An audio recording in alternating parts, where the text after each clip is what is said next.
ਸਾਰਿਆਂ ਨੂੰ ਪਰਮੇਸ਼ਰ ਤੁਹਾਨੂੰ ਸਾਰਿਆਂ ਨੂੰ ਆਸ਼ੀਸ਼ਿਤ ਕਰੇ ਅੱਜ ਦੇ ਵਚਨ ਦੇ ਰਾਹੀਂ। ਤੇ ਮੈਂ ਪ੍ਰਾਰਥਨਾ ਕਰਨਾ ਚਾਹਾਂਗੀ, ਪਹਿਲਾ ਫੇਰ ਵਚਨ ਨੂੰ ਸ਼ੁਰੂ ਕਰਦੇ ਹਾਂ। Thank you Father, thank you Jesus, thank you Holy spirit. खुदावन तेरा धन्यवाद करते हैं परमेश्वर आज दे दिन लई, आज दे समय लई। परमेश्वर इस समय दे उत्ते अपना कब्जा कर, पवित्र आत्मा सिखा, अगवाई कर ते जिन्ना भी वचन मेरे जरिए खुदावन तुसी चाहो इस्तेमाल करना प्रभु जी, मैनू इस्तेमाल करो ते आज दा वचन खुदावन 30 नहीं 60 नहीं 100 गुना फला दे नाल असी ब्लेस होइए खुदावन जी। जिथे तक ए आज दा वचन जावे खुदावन तेरा रूह काम करे, लोकां दी जिंदगियां बदलन ते परमेश्वर तेरे कोल आन, ओ तेनू एक्सेप्ट करन यीशु मसीह कि तू उद्धार करता ते खुदावन साडी जिंदगियां नू बदलण वाला साडा परमेश्वर है।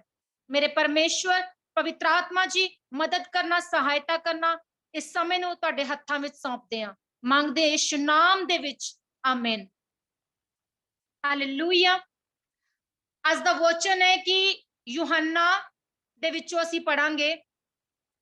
यूहन्ना दे विच असीं दो किस्से वेखदे हां, तीजा ते चौथा। मैं हिंदी विच बोलांगी। यूहन्ना में हम 2 अध्यायों को पढ़ते हैं, एक यूहन्ना 3 और यूहन्ना 4 को। यूहन्ना 3 में यीशु मसीह जो हैं वो निकोदेमस से मिलते हैं, और यूहन्ना 4 में यीशु मसीह एक सामरी स्त्री को मिलते हैं। और ये दोनों जो काम हुए अध्याय में साथ साथ हैं। अब ये प्रॉब्लम नहीं है कि यीशु मसीह को दोनों में मिलने में दिक्कत थी, उन्हें कोई प्रॉब्लम नहीं थी यीशु मसीह को मिलने में। पर यीशु मसीह हमें क्या करते हैं, हमेशा वो एक तालमेल और तुलनात्मक तरीके से चलने वाले परमेश्वर हैं, और वो हमें सिखाते हैं हर एक बात में, अपने हर एक वचन में। तो यहाँ पर जो हमारे सीखने का जो नजरिया है, मैं आपको सिंपली एक वर्ड में कहूं, व्यवस्था की बात अगर हम करते हैं तो व्यवस्था मांग करती है, डिमांड करती है, और जो अनुग्रह होता है परमेश्वर का, फेवर होता है जो परमेश्वर का, वो हमें प्रदान करता है, गिवन। मतलब जो चीज, जिस चीज की हम लालसा कर रहे होते हैं वो हम डिमांड ही करते रह जाते हैं, और जिस चीज की हम लालसा अगर नहीं करते, हम परमेश्वर को खोजते हैं, तो परमेश्वर का अनुग्रह हम पर होता है, और वो अनुग्रह हमें फ्री करता है। चाहे वो बीमारी हो, चाहे कोई वो अकेलापन हो, चाहे कर्जा हो, कोई भी परेशानी है, प्रॉब्लम है, कोई भी रास्ता बंद है, हमें कुछ समझ नहीं आ रही, हमारी उलझनों में हल कौन है? यीशु मसीह है। तो यहाँ पर 2 अध्याय हैं। निकोदेमस जो है वो रात के समय प्रभु यीशु मसीह को मिलते हैं, रात के समय। गौर कीजिएगा इस बात पे। अगर आप यूहन्ना 3 को निकालें, यूहन्ना 3 को जब निकालते हैं तो उसमें यीशु और निकोदेमस की मुलाकात हो रही है। और निकोदेमस कौन है? निकोदेमस एक वो मनुष्य है, एक फरीसी है, और वो यहूदियों का कौन है? सरदार है। यहाँ पर गौर करने वाली बात है कि निकोदेमस यहूदियों का सरदार, और यहूदियों में से सिर्फ एक बंदा था वो यहूदी, वो सरदार, वो था निकोदेमस, जो यीशु मसीह के पास आया। और कब आया? रात के समय।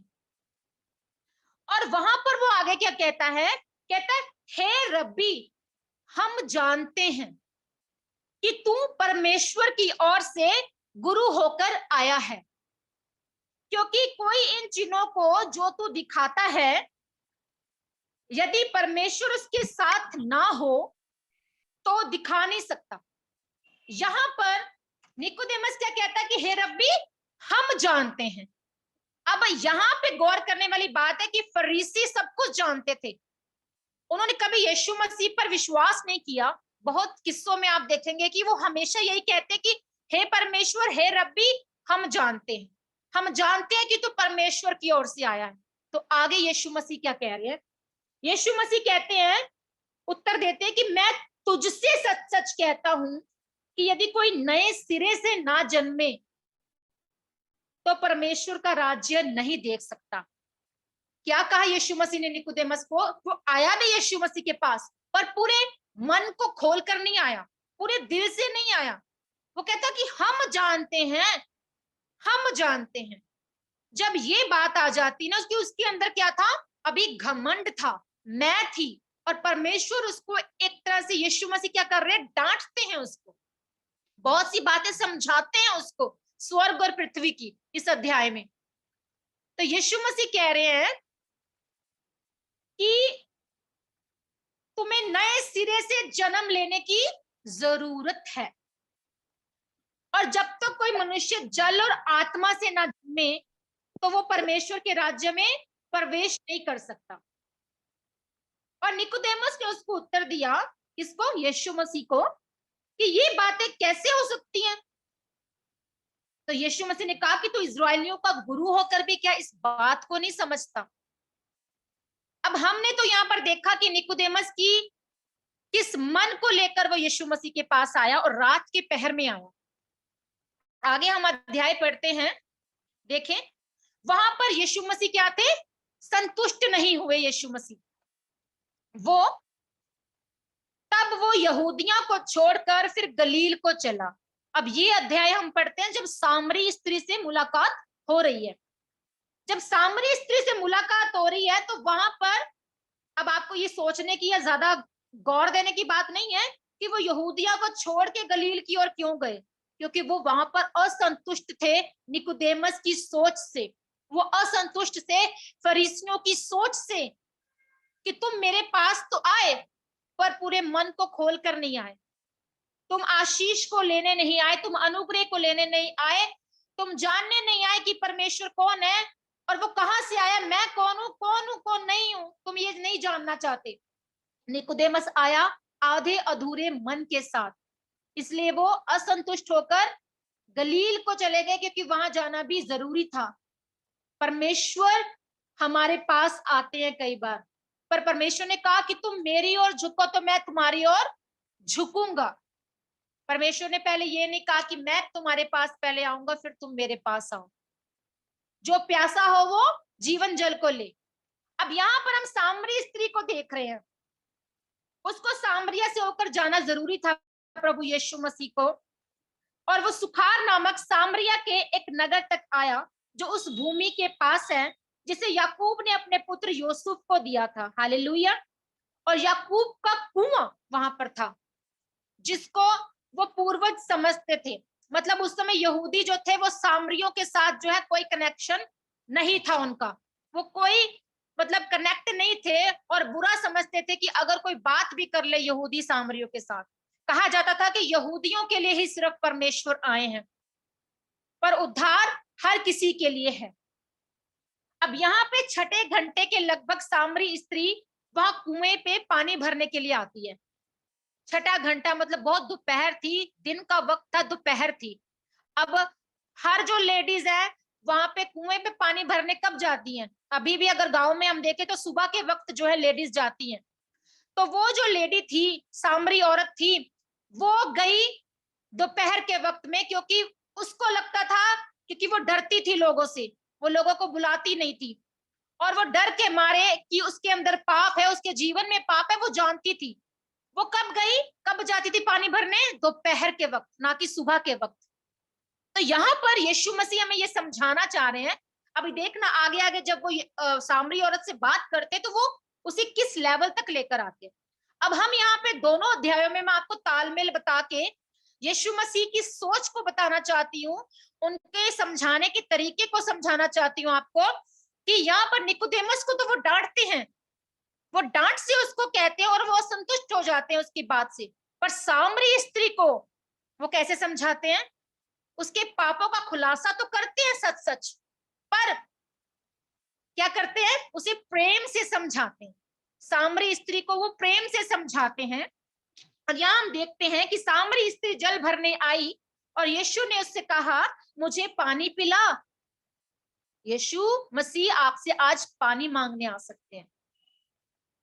और इसी तरह वो सामरी स्त्री के पास गए, कहते कि मुझे पानी पिला, क्योंकि उसके चेले तो नगर में कहाँ गए थे। अब मैं यहाँ पर अगर आज के जमाने की बात करूं तो वो मैकडोनल्ड, बर्गर, पिज्जा लेने गए थे उनके चेले, और वो जानते थे कि सामरियों से हमारा कोई कनेक्शन नहीं है। यीशु मसीह कहाँ पर चले गए भाई, उनको भूख नहीं लगी, पर वो भूख के विषय में भी इस अध्याय में कहते हैं। अब मैं बात करूं अगर, तो यहूदी होकर मुझ सामरी स्त्री से पानी क्यों मांगता है? किसको कह रही है? यीशु मसीह को कह रही है। और स्त्री ने उससे कहा कि हे प्रभु, तेरे पास जल भरने को तो कुछ भी नहीं। यहाँ सबसे पहले औरत कहती है, वो कहती तेरे पास जल भरने को कुछ नहीं है, रस्सी नहीं है, पानी कैसे निकालोगे आप? कैसे आप कह रहे हो कि मैं जीवन का जल तुम्हें दूंगा? अभी भी वो कहाँ पर है उसका ध्यान? वो जीवन जल की बात नहीं सुनती, आत्मिक, उसकी अभी तक आत्मिक दरवाजा बंद था। वो अभी तक अपने जीवन में, पाप के जीवन में थी। और वो कहती है कि प्रभु यीशु मसीह को कहती है कि तेरे पास तो कुछ भी नहीं है, तो तू मुझे पानी कैसे दे सकता है? अभी वो यीशु मसीह को नहीं जानती है, अभी वो अपने जीवन में जी रही है। और आज प्रभु यीशु मसीह आपसे पानी मांगने आ सकते हैं। हो सकता है आज आपके जीवन में कोई बीमारी है, परेशानी है, अकेलापन है, निराशा है। आपको लगता है कि आपके जीवन में, आपका जीवन का कोई उद्देश्य ही नहीं है। पर यहाँ पर यीशु मसीह हम जैसों को, मूर्खों को, नादानों को, भोले भाले लोगों को, जिनका कोई भी सहारा नहीं है, यीशु मसीह उन लोगों को सबसे पहले चुनते हैं। और हम लोग परमेश्वर का धन्यवाद करते हैं कि प्रभु ने हम लोगों को चुना है, हम उसके कामों को करने के लिए चुने गए हैं। जो आपकी अगुवाई है, अगर आपके पैदा होने का मकसद आप नहीं जानते हैं, तो आपका परमेश्वर में आना भी व्यर्थ है। उसको, उस फॉर्मेलिटी को भी आप भूल जाइए, मत कीजिए फिर। क्योंकि यीशु मसीह उन लोगों को ढूंढता है जो उसके सच्चे आराधक है। और यहाँ पर प्रभु यीशु मसीह ने इस अध्याय में नीचे अगर आप पढ़ेंगे 21 से लेकर 23 तक, उससे आगे, वहां पर सच्चे आराधक की बात की है। डेट मीन्स कि प्रभु यीशु मसीह ने सच्चे आराधक को, उस औरत को चुन लिया था। वो उसके पास गए, उसको बताया प्यार से, पापों को खोला, उजागर किया आगे। और वो कहती है, वो अभी तक भी कुएं के पानी की ओर देख रही है। कहती मुझे रोज रोज पानी भरना ना आना पड़े, तो आप ऐसा करें कि मुझे ना वो पानी, मतलब कभी भरना ना आना पड़े, मुझे वो पानी आप कैसे दे सकते हो हमेशा के लिए?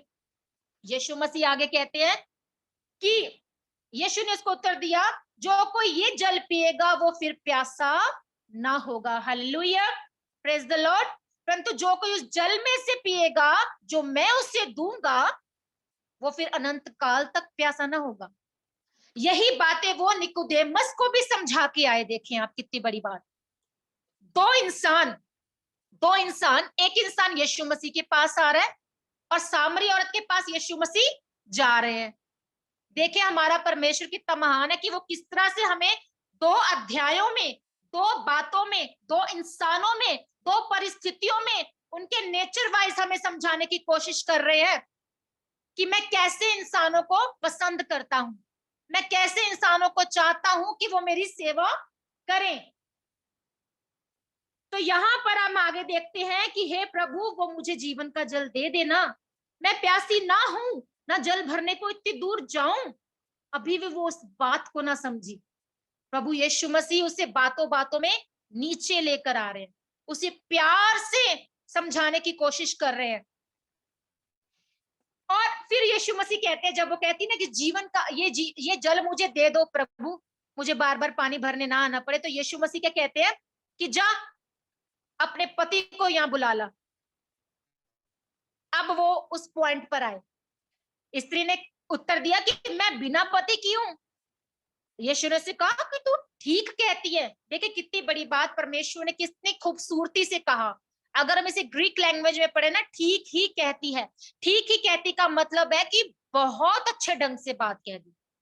उसकी तारीफ की यीशु मसीह ने, उसे बुरा नहीं कहा, उसे सही कहा कि तू ठीक ही कहती है कि हाँ, तू पति कर चुकी है, और अब जो तेरा पति है, मतलब 5 पति तू कर चुकी है। इसका मतलब यहाँ पर यीशु मसीह ये कह रहे हैं, प्रभु यीशु मसीह ने बात की है मुझसे, कि बताया कि यहाँ पर इस पॉइंट पर कि वो औरत अकेलेपन की शिकार थी। वो औरत अकेली थी, 5 पति कर चुकी। वो किस चीज की तलाश में थी? जीवन रूपी प्रेम की। आज हम में से बहुत से जन हैं जो हम अकेलापन महसूस करते। ये मैं ये नहीं कह रही, हो सकता है कि हम शादीशुदा हैं, हस्बैंड वाइफ है, फिर भी हमारा मन कहीं और है। हम खुश नहीं है अपने हस्बैंड से, हम खुश नहीं है अपनी वाइफ से, हम खुश नहीं, हमारे पास बच्चे हैं। और आज एक इंसान, उसे शारीरिक रूप में जब वो सोचता है ना, अकेलेपन का शिकार होता है, तो उस अकेलेपन से बाहर जाता है। वो शराब का सहारा लेता है, वो गलत जगहों पर जाता है, वो नाजायज रिश्तों को ढूंढता है। वो एक रिश्ता करता है, दूसरा रिश्ता पकड़ता है, तीसरा पकड़ता है, नाजायज शादीशुदा होते हुए भी। तो ये संसारिक सुख से जो हम तलाश रहे हैं, परम यीशु मसीह उस औरत को यही समझाने आए कि मैं तुझे वो जीवन का जल देने आया हूं, आत्मिक जल को ले। और यहाँ पर वो बहुत खूबसूरती से उस औरत को कहते हैं कि तू ठीक कहती है, तूने बहुत अच्छे ढंग से कहा कि हाँ, तेरा कोई पति है ही नहीं, तेरा कोई पति है ही नहीं। और स्त्री ने उससे कहा कि हे प्रभु, मुझे लगता है कि तू भविष्य वक्ता है। अब वो क्या कह रही है, पहले क्या कह रही थी स्त्री, वो कहती कि तेरे पास तो प्रभु कुछ है ही नहीं, कुछ नहीं है, तू जल नहीं दे सकता, वो तेरे पास रस्सी नहीं है, बाल्टी नहीं है, तू पानी कैसे, गहरे पानी से कैसे निकालेगा पानी। अब वो क्या कहती है, जब बात शुरू की, प्रभु यीशु मसीह ने उसके पापों को बाहर लेकर आए, उसके मन की बात को बाहर लेकर आए। तो आज मेरा विषय भी यही है कि प्रभु ने जो दिया कि अकेलेपन में, अकेलेपन का जो सलूशन है वो प्रभु यीशु मसीह के साथ। अकेलेपन का सलूशन प्रभु यीशु मसीह है। आज अगर आप अकेले हैं, आपको प्रभु यीशु के पास जाने की जरूरत है। अकेलापन बिताएं प्रभु यीशु के साथ। तो यहाँ पे अब औरत वो सेकंड टाइम क्या कहती है, भविष्य वक्ता है तू शायद। और थर्ड टाइम फिर प्रभु उसे और समझा देते हैं और कहते हैं कि हे नारी, मेरी बात का विश्वास कर कि वो समय आता है। मतलब वो समय आ गया था, उसकी आत्मिक आंखें उस औरत की खुल गई थी, वो समझ गई थी कि हाँ, परमेश्वर का वो इकलौता बेटा मसीहा, यीशु मसीहा जो मसीह आने वाला है, वो आ चुका है। और वो यही है जो मुझसे बातें कर रहा है, क्योंकि वो परमेश्वर के वचन से, मसीह से भर गई थी, उसकी आत्मा मसीह से भर गई थी। वो कहता है क्योंकि उद्धार यहूदियों में से है, तुम जिसे नहीं जानते उसकी आराधना करते हो, और हम जिसे जानते हैं उसकी आराधना करते हैं। परंतु वो समय आता है, वरन अब भी है, जिसमें सच्चे भक्त पिता की आराधना आत्मा और सच्चाई से करेंगे, क्योंकि पिता अपने लिए ऐसे ही आराधकों को ढूंढता है। परमेश्वर आत्मा है और अवश्य है कि उसकी आराधना करने वाले आत्मा और सच्चाई से आराधना करें। तो स्त्री वो कहती है कि मैं जानती हूँ कि मसीह और ख्रिस्त, जो ख्रिस्त कहलाता है, मसीह है जो, वो आने वाला है। अब वो कह रही है कि वो आने वाला है। पहले वो कह रही है कि तू कुछ भी नहीं है, तेरे पास कुछ नहीं है। सेकंड टाइम कहती है भविष्यवक्ता है। थर्ड टाइम में वो मान गई कि हाँ, मसीह आने वाला है। उसके बाद यीशु ने उससे कहा कि मैं जो हूं, जो तुझसे बोल रहा हूं ना, मैं वही हूं। अब देखिए, मूसा के समय भी जब मूसा ने कहा कि प्रभु मुझे अपना परिचय दे, मैं लोगों को बताऊंगा ना कि तू कौन है, किसने मुझसे बात की, तो प्रभु कहता है मैं जो हूं सो हूं। और आज यहाँ भी सामरी स्त्री को प्रभु यीशु मसीह ने कहा कि मैं जो तुझसे बोल रहा हूं ना, वही हूं। Praise the Lord.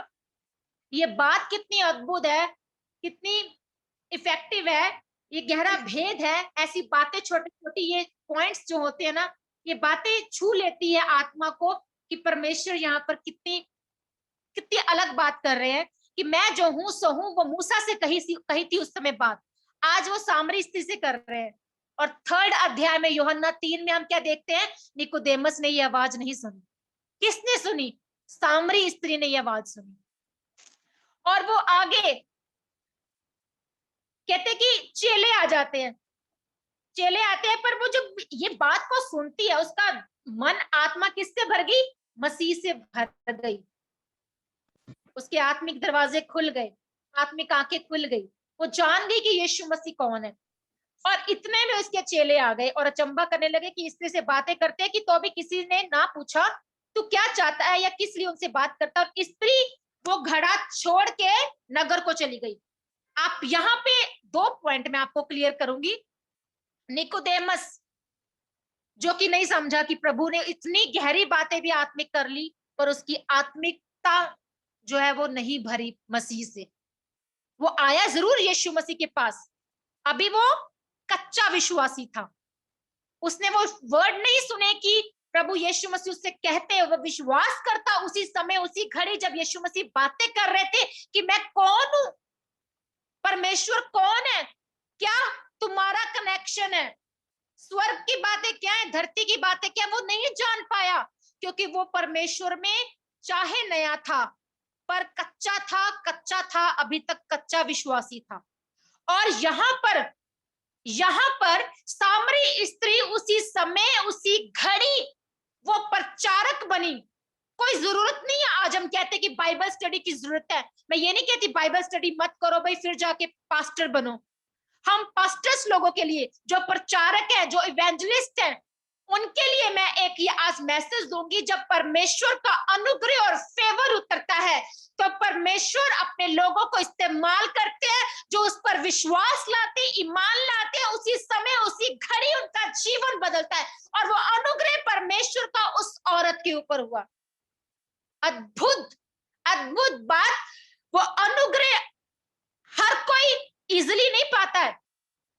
अनुग्रह को मतलब को आपको समझना है कि व्यवस्था, मैंने जब स्टार्टिंग में कहा कि व्यवस्था मांग करती है, अनुग्रह आपको प्रदान करता है वो चीजें।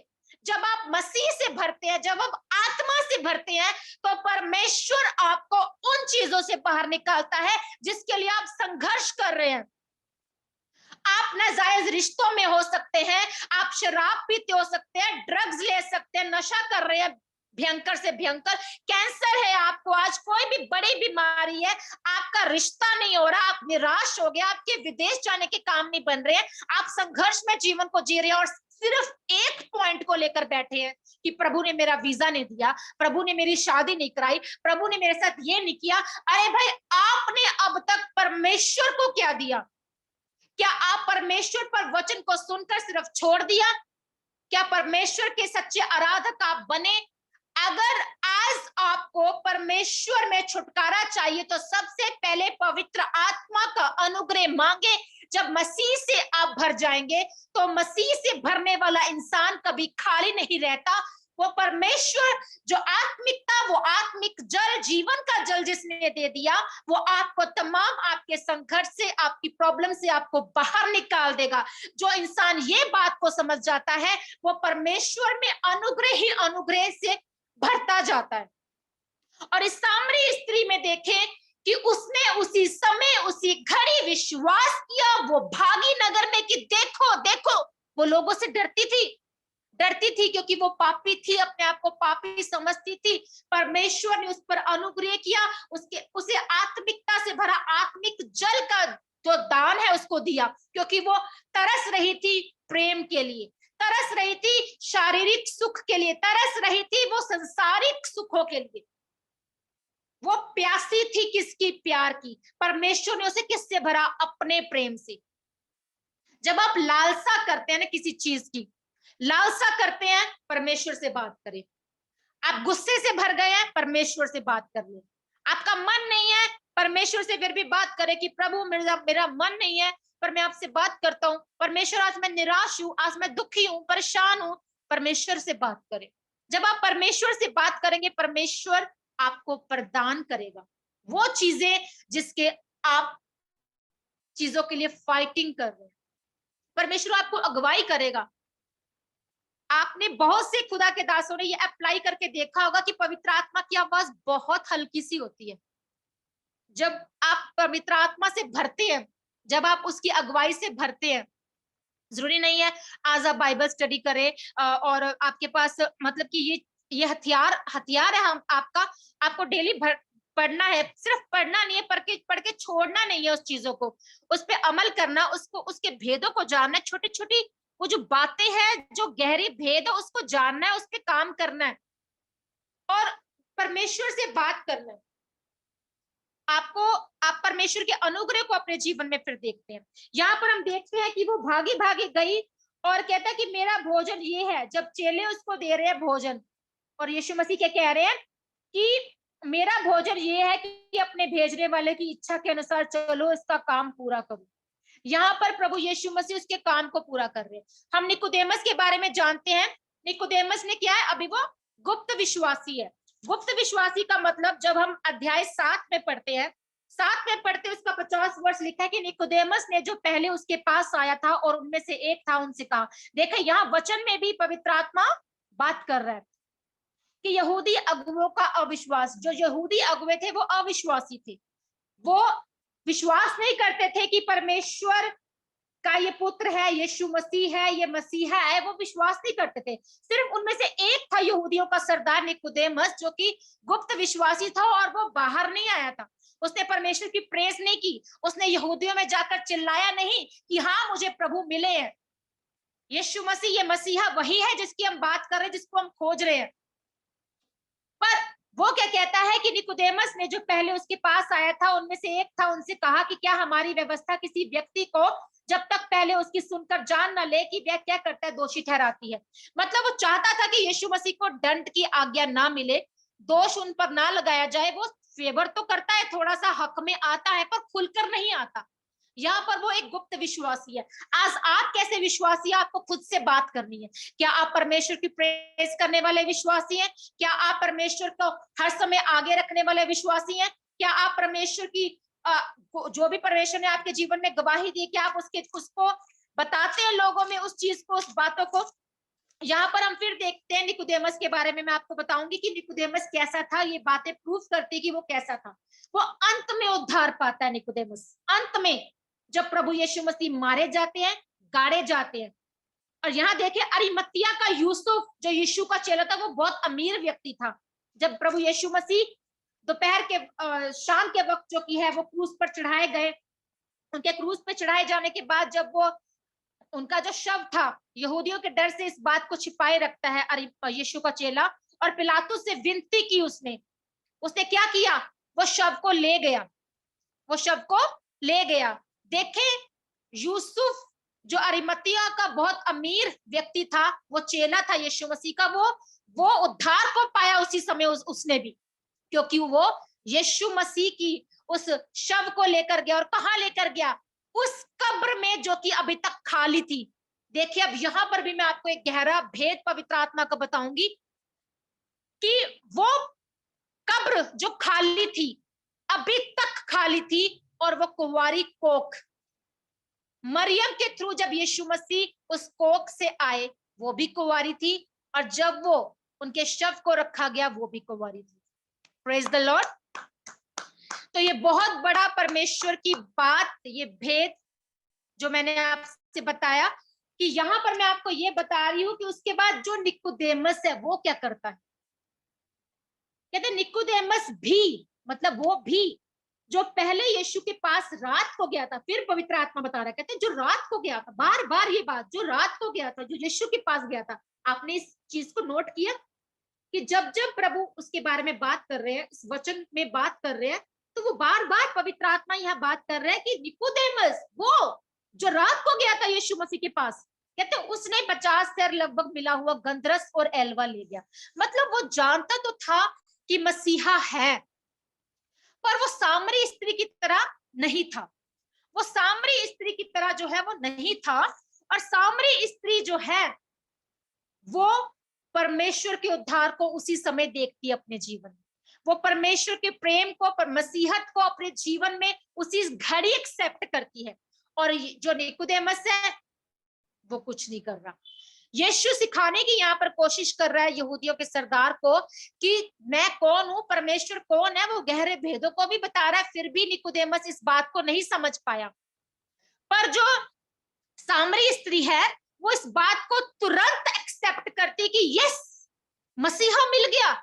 उसका जो हृदय था, जो आत्मा से वो भर गई, और वो भागी गई, वो प्रचारक बनी उसी समय, उसी घड़ी। उसने चिल्लाकर बताया लोगों को, परवाह नहीं की, अपना घड़ा छोड़कर भाग गई। मतलब आपको आज अगर मसीहा मिल गया, आपको संसारिक चीजों को छोड़ देना है, कोई फिक्र नहीं करनी है कि हाँ आपके रास्तों में जो चीजें आ रही है संसारिक, उसको, हाँ भाई पहले हम उनको देख ले, इनको देख ले, ये काम निपटा ले और फिर परमेश्वर की सेवा करेंगे। नो, आपको परमेश्वर के पास जाना है। और वो घड़ा वो वहीं पे भूल गई, मतलब आम चीजें उसके लिए कोई मैटर नहीं करती थी और वो परमेश्वर को पाती है। परमेश्वर को, वो परमेश्वर अगर मसीह उसकी आत्मिक जरूरतों को परमेश्वर पूरा कर सकता है, वो जान गई थी कि अगर मसीहा मेरी आत्मिक जरूरत को पूरा कर सकता है, अब मैं प्यासी नहीं हूं, मैं भर गई हूं मसीहा से, मैं भर गई हूं उस परमेश्वर के प्रेम से। जिन चीजों की मैं तलाश कर रही थी, जिस पति पर पति मैं पति कर रही थी, मैं पाप में जीवन को जी रही थी, जिस डर में मैं जीवन को जी रही थी, अब मुझे डरने की जरूरत नहीं है। मैं बताऊंगी लोगों को कि मसीहा कौन है, मैं बताऊंगी अपनी गवाही को कि परमेश्वर ने मुझे अपनी आत्मिकता से भरा और मुझे पाप से बाहर निकाला। इतनी बड़ा अनुग्रह परमेश्वर का उस पर हुआ उसी समय। मेरे इस वचन को आज बताने का मकसद ये था कि आप जान सके कि आज हम कैसे विश्वासी हैं, आज हमारा विश्वास किस लेवल पर है, आज हम परमेश्वर को किस तरह प्रेम करते हैं, आज क्या हम विश्वास करते हैं। परमेश्वर ने बार बार बाइबल में कहा कि जो विश्वास लाएगा वो उद्धार को पाएगा, जो विश्वास लाएगा वो अपने जीवन में चमत्कार को देखेगा। पर मैटर ये नहीं करता कि आज आप चमत्कार के पीछे भाग रहे हैं। बहुत सी चर्चिस चमत्कार को देखना चाहती है, मैं ये नहीं कहती कि चमत्कार नहीं होने चाहिए, पर प्रभु यीशु मसीह को जाने, उसके वचन को समझे, उसके वचन की कदर करें और उसके वचन को लेकर जाएं। किसी के जीवन को अगर आप बदल सकते एक भी रूह को, तो आप स्वर्ग की मीरास के अधिकारी बनते हैं। आपको परमेश्वर को अगर मांगना है तो परमेश्वर का अनुग्रह मांगे कि हे परमेश्वर, हे पिता, मुझ पर अनुग्रह कर, हमें आशीषित कर, हमारे ऊपर अपने मुख का प्रकाश चमका। अगर सब चीजों को साइड पे रख दें, जब मसीहत से भर जाएंगे तो देखेंगे आप अपने जीवन में डिवाइन हेल्पर्स को, डिवाइन फेवर को, उस अनुग्रह को, जो चीजों को आप नहीं कर पा रहे, जिस मिनिस्ट्री काम को आप करना चाहते हैं पर नहीं कर पा रहे, आपकी जो कॉलिंग है, जिस मकसद के लिए आप पैदा हुए हैं, उस मकसद को आप नहीं कर पा रहे पूरा, तो आप पूरा होते हुए देखेंगे। आपको जरूरत है आज अपनी निराशा से बाहर आने की, अपने उस हताश जीवन से बाहर आने की, अपने उस नाजायज संबंधों से बाहर आने की, उस नशे की जिंदगी को छोड़ने की और परमेश्वर को अपना जीवन सरेंडर करने की। कई लोग मैंने देखे हैं कि वो बार बार पाप करते हैं, कहते कि नहीं यीशु मसीह ने माफ कर देना है। अरे यीशु मसीह ने तो माफ कर ही देना है, 70 बार भी आप मांगेंगे ना, वो बार बार माफ करेगा, पर आपको वो ब्लेस नहीं करेगा, अनुग्रह नहीं देगा, आत्मा छोड़कर चला जाएगा। गैर भाषा मिली है, चली वो रहेगी आपके पास, गिफ्ट था, पर क्या करेंगे उस जीवन का। बार बार तौबा चंगी नहीं है। पंजाबी दा गीत एक कहंदा है कि बार बार दी तौबा जड़ी है चंगी। समझा रहे कि अपना जीवन मुझे दो। वो भी चाहते कि आप अकेलेपन में किससे बात करें, मुझसे बात करें। वो औरत अकेली थी, वो औरत हताश थी, निराश थी, ढूंढ रही थी, इधर उधर भटक रही थी संसारिक सुख के लिए, संसारिक चीजों के लिए, पर जब मसीह मिल गया तो वो आनंद से भर गई, वो उस इंजॉय से भर गई और झूमती हुई, चिल्लाती हुई नगर में घुस गई कि लोगों वो वही है, मसीहा आ गया, वो मसीहा वही आ गया जिसने मेरे दिल का हाल बता दिया। वो खुशी से झूमती हुई गई। आज आप परमेश्वर के आनंद से भर जाइए और उसकी खुशी से भर जाइए। लालसा आती है, लालसा को खत्म कर दो, यीशु मसीह से बात शुरू कर दो, यीशु मसीह आपकी सोल्यूशन का हल कर देंगे। तो यह निकोदेमस जो थे, निकोदेमस ने उद्धार पाया पर अंत में पाया, और सामरी औरत ने उसी समय उद्धार पाया। आज हम में से भी बहुत से विश्वासी चर्च में जाते हैं, परमेश्वर के पास जाते हैं, उद्धार को उसी समय उसी घड़ी नहीं पाते। आपका मन कैसा है, आप किस मन से परमेश्वर के पास आ रहे हैं, उस मन से परमेश्वर आपको एक्सेप्ट करते हैं। वो चाहते हैं कि आप झुके, तो आप जैसे पानी नीचे जाता है ना, आपको सबसे पहले अपने घमंड को खत्म करना है, विनम्र बनना है, हम्बल बनना है।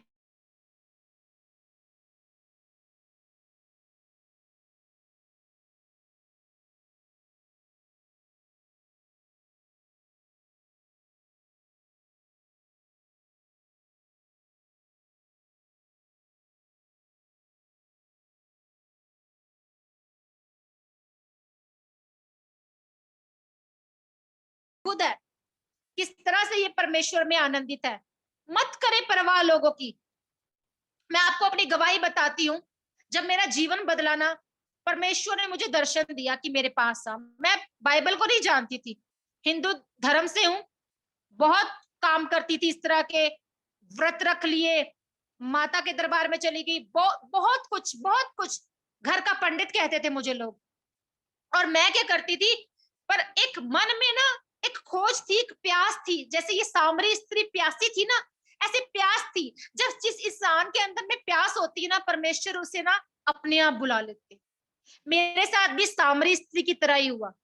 परमेश्वर मेरे पास आए। उस समय मैं स्टडी करती थी, कॉलेज जाती थी, और परमेश्वर ने मुझसे बात की दर्शन में, मुझे पूरा दर्शन दिया परमेश्वर ने, और कहा कि मेरी बेटी तो क्यों रोती है, तू मेरे पास आना, मेरे पीछे आ।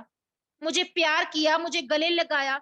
मैं नहीं गई, मैं जानती नहीं थी कि चर्च क्या होती है, क्रिश्चियंस लोग क्या होते हैं, पर जहां कहीं क्रिश्चियंस लोग मिल जाते थे ना, बड़ा मुझे प्यार आता था इन लोगों पे। पर परमेश्वर मुझे अपनी ओर खींच रहे थे। वो चाहते थे मेरे जीवन से मेरे उस मकसद को बताना, क्योंकि परमेश्वर के हम चुने गए हैं, और जो चुने गए हैं वो परमेश्वर में आनंदित रहे हमेशा। यही परमेश्वर चाहता है उसे कभी, क्योंकि वो हमें कभी नहीं त्यागता, कभी नहीं छोड़। हम लोग फिर कहते हैं ना कि मोड़ घेड़ के खोती बोर्ड थल्ले। परमेश्वर ਦੇ ਨਾਮ ਦੇ ਵਿੱਚ ਵੀ ਜਦੋਂ ਅਸੀਂ ਹਤਾਸ਼ ਹੁੰਦੇ ਆ, ਅਸੀਂ ਫਿਰ ਸਾਡੇ ਕੋਲ ਕੋਈ सलूशन नहीं ਹੁੰਦਾ।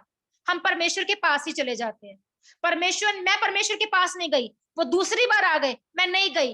तीसरी बार मैंने अपने डैड को कहा कि डैड मुझे जो मर्जी हो जाए, मुझे नहीं पता ये जीसस कहाँ मिलते हैं, पर मुझे लेके चले जाओ किसी चर्च में। वो किसी चर्च में चले गए, मरियम की चर्च में चले गए, वहां जाकर मैंने कैंडल जलाई, मैंने ना प्रेयर कर दी। मैं कहा परमेश्वर जी अब मुझे मत बुलाना, मैं किसी और धर्म से हूँ, किसी और जात से हूँ। तो परमेश्वर, मेरे घर वाले मुझे बहुत गलत बोल रहे हैं, कह रहे कि तेरा दिमाग पागल हो चुका है।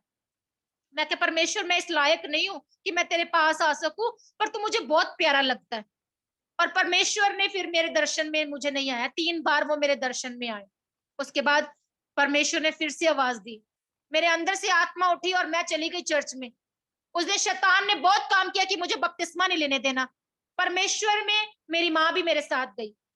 लोगों ने बहुत कहा, वहां चर्च में भी कहा, कहते बपतिस्मा क्यों लेना है, तुझे पता है तेरी शादी कहाँ होगी। मैंने कहा मुझे कोई परवाह नहीं है, मेरी शादी हो ना हो, मैंने अपना जीवन परमेश्वर को दे दिया। लोग बोलते बोले, मैं तो अपना परिवार भी छोड़ के आ गई, मुझे नहीं चाहिए। मैं लड़की हूँ, फिर क्या हो गया, इसलिए मेरी शादी नहीं होगी। मैं लड़की हूँ, मैं मसीह में चली जाऊंगी, क्या मेरी इसलिए शादी नहीं होगी। पर परमेश्वर ने मुझे चुना था। मैंने बपतिस्मा लिया, बहुत निराश हुई। मैंने कहा मैं घर से परमेश्वर के जाऊंगी नहीं वापस। सुबह बपतिस्मा मिलता था, रात के 9 बज गए। मैंने कहा मैंने बपतिस्मा लेकर ही जाना, और मैं बपतिस्मा लेकर गई। मेरा जीवन बदला, परमेश्वर ने मुझ पर अनुग्रह किया। मुझे बिना जो है मांगे पवित्र आत्मा मिला, मुझ पर अनुग्रह हुआ, मुझे परमेश्वर ने यूज करना शुरू कर दिया। और मैं आपको बताऊं कि परमेश्वर ने बहुत अद्भुत काम किए। मैं उसके जब उसके प्रेम से भरते हैं ना, तो हम वो बयान नहीं कर सकते, क्योंकि उसका प्रेम अद्भुत है। मुझे नहीं पता अभी मैं क्या बोल रही हूँ, पर पवित्र आत्मा जो मुझे बोलने के लिए कह रहा है ना, मैं वो आपको बोल रही हूँ। क्योंकि मैं चाहती हूँ कि आप में से, हम में से मसीह को जानकर उससे दूर मत हो। आप लोग, आप परमेश्वर की जितनी प्रेज कर सकते हैं लोगों में, उतनी प्रेज कर, क्योंकि परमेश्वर ऐसे लोगों को तराशता है, ऐसे लोगों को ढूंढता है जो उसके सच्चे प्रस्तार हैं। और परमेश्वर ने मुझे 3 बार मौत में से निकाला। 3 बार नहीं, 4 बार कहूंगी। 3 बार मेरा एक्सीडेंट होना था, परमेश्वर ने मेरी बाह पकड़ी, मुझे बचा लिया। अनुग्रह नहीं है परमेश्वर का, तो और क्या है। मौत से एक बार लड़कर जीती हूँ, बाहर आई हूँ। माइग्रेन की प्रॉब्लम थी, तड़पती थी, सिर दीवारों में मारती थी कि क्या प्रॉब्लम हो गई है, पर परमेश्वर ने मुझे बचाया। शैतान ने शरेआम मुझसे दर्शन में इस तरह से बात की कि तू कौन है। मैंने कहा मैंने अपने परमेश्वर की तारीफ की, मैंने कहा मैं परमेश्वर की बेटी हूँ, परमेश्वर की जन हूँ, तो तू मेरा कुछ नहीं बिगाड़ सकता। और आज के बाद यकीन माने, आज के बाद वो दिन आए, परमेश्वर हमेशा मेरे साथ है। वो मुझसे बात करते हैं, मुझे हौसला देते हैं। अगर मैं निराश होती हूँ, मुझसे हौसला देते हैं, मुझे निकालते हैं। तो आज भी आप भी सामरी स्त्री की तरह बन जाएं, उसी समय उद्धार को पाए। मत सोचिए आपने क्या पाप किया, क्या गुनाह किया। परमेश्वर के पास आ गए, अपना जीवन सरेंडर कर दे। कोई प्रॉब्लम आ रही है, परमेश्वर के आगे रख दे कि परमेश्वर ये मेरी समस्या है, इसको दूर करें आप। तो परमेश्वर आपका हल करेंगे। आज जितने भी जन परमेश्वर के पास आ रहे हैं, परमेश्वर उनको निराश नहीं करेगा, क्योंकि परमेश्वर हमारा वो परमेश्वर है जो ब्लेस करने वाला परमेश्वर है, जो आपको अनुग्रह देने वाला परमेश्वर है।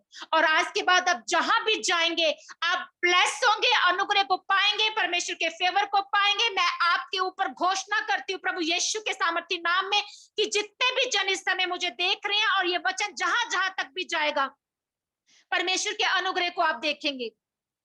जब मैं वर्शिप को सुन रही थी तो एक ब्रदर थे, वो वर्शिप कर रहे थे और परमेश्वर की रूह ने मुझे कहा कि ये ब्रदर ब्लेस है। एंड में आई थिंक मैंने किसी की वर्शिप को सुना है, मैं नहीं जानती, पर वो ब्रदर जो है वो ब्लेस है, उनका फैमिली ब्लेस है, वो अद्भुत तरीके से परमेश्वर के फेवर को अपने जीवन में देखेंगे। और आइए मैं आप सबके लिए प्रार्थना करना चाहती हूँ, आप अपनी आंखों को बंद करें। Thank you Father, thank you Jesus, thank you Holy Spirit. प्रभु मैं आपका धन्यवाद करती हूँ आज के इस वचन के लिए। परमेश्वर जितना वचन आज आपने दिया, पवित्र आत्मा जितना भी आपने मेरे मुंह को यूज किया, इस्तेमाल किया, परमेश्वर मैं आपका धन्यवाद करती हूँ। इस समय के ऊपर पवित्र आत्मा आपका जो खुदावन कब्जा रहा, ये कब्जा खुदावन इनकी जिंदगियों में, सुनने वाले तमाम जीवनों में खुदावन इनके घर कर जाए। खुदावन इस मिनिस्ट्री को, लेट्स गो हेवन मिनिस्ट्री को, अपोस्टल बलविंदर पॉल को, इनकी फैमिली को, इनकी मिनिस्ट्री को, इनके कामकाज को खुदावन जी जहां पर इस समय ये मौजूद है, उस जगह को खुदावन जी तेरे सामर्थी हाथों में सौंपती हूँ।